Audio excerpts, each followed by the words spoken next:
persecution, trauma, at saka walang-wala ay hindi po mararanasan ng iba.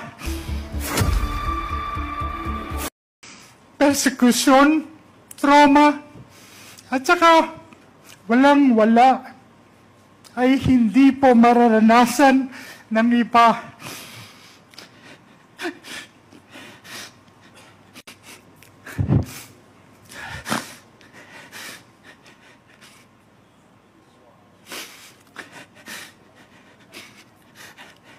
At mananaig ang katotohanan at hindi ang pamumulitika o personal na interes ng ilan. Pasensya na po. Maraming salamat po sa Quad Committee dahil 7 taon po. Nahihirap talaga po.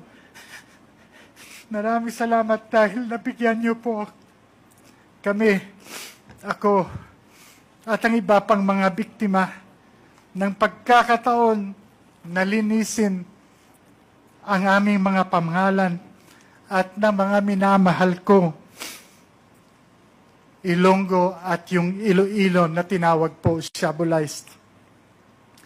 Magandang araw po sa inyong lahat. Dakbanwas ang Iloilo. Bugal ko, my city, my pride. I am Iloilo, proud to be Filipino po. Salamat po. Thank you.